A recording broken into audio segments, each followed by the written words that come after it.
Hey everybody, it is Colin Nitro for Nitro Maniac TV's Wrestling Unlimited, coming at you with a quick vlog on a major announcement from WWE over the past weekend or so.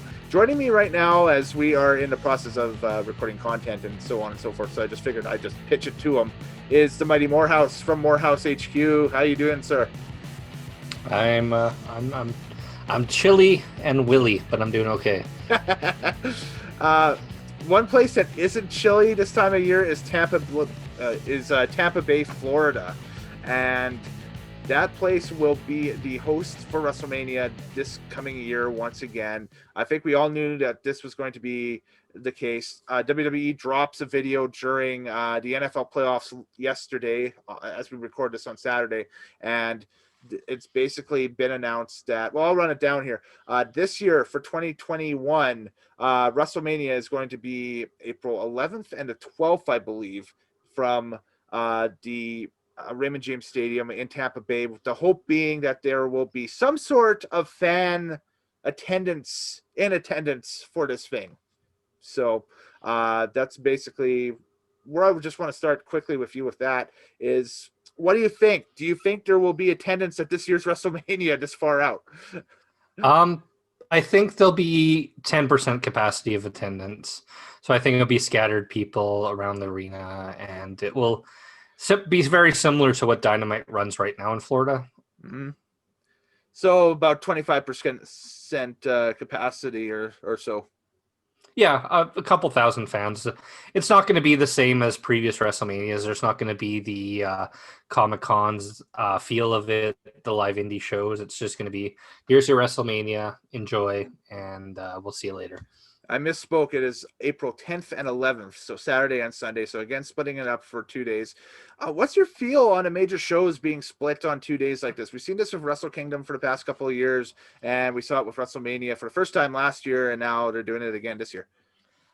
It's beneficial because previously the WrestleMania felt like an endurance ride.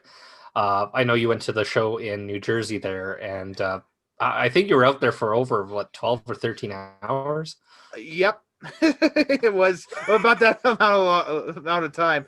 We were out there so long that the train stopped running, and I was lucky. I literally jumped on the last train back to New York.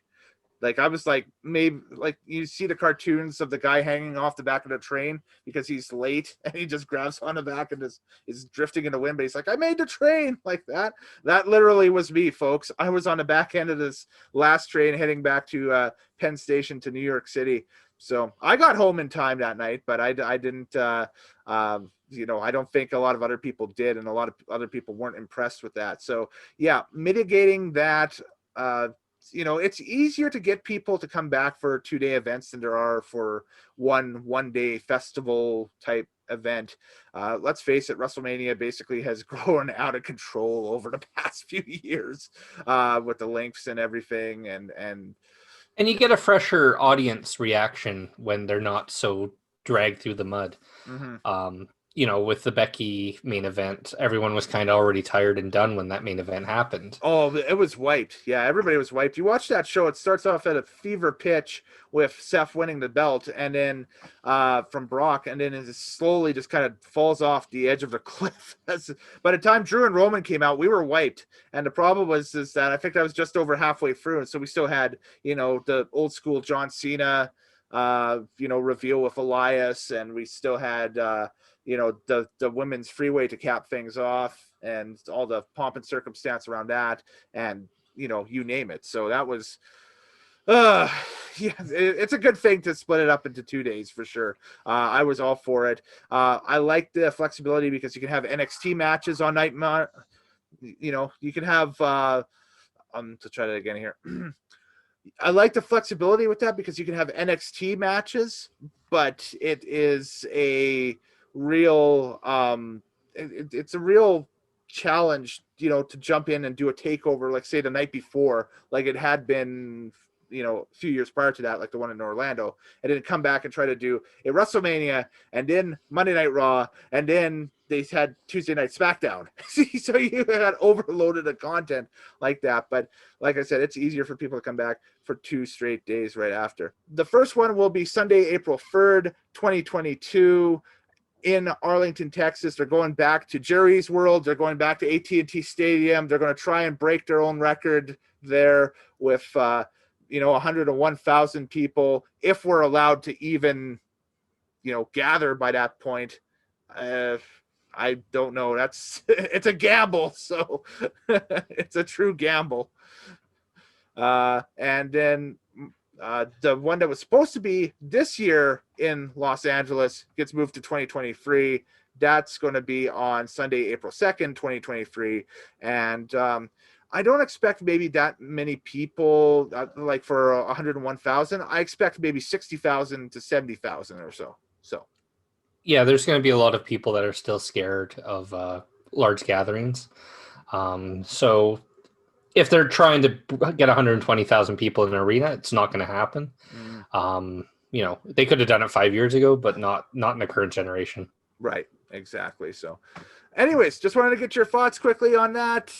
Those are my thoughts out there. I think that this is as good of a plan as any from WWE right now under the circumstances. Of course, plans will change as we get farther and farther along. I don't have any problem with any of the sites. I doubt that they'll get the number that they want in Arlington, just because the last WrestleMania in Arlington was a bit of a train wreck.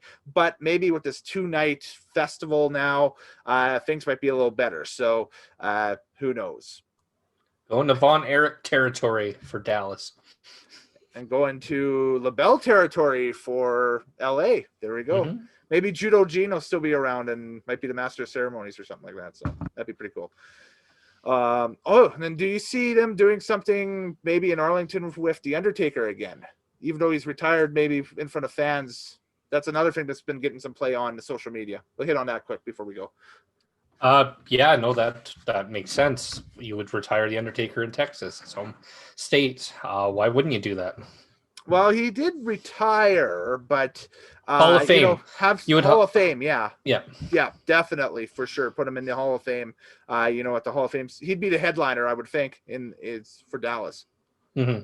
Yeah, absolutely, would be the headliner. So, anyways, that's it for right now. I'm Kellen Nitro. You can check me out on Twitter at Kellen Nitro, Instagram at Kellen Nitro. Morehouse has got socials now, so you can check him out at twitchgaming.com, at that house in Canada.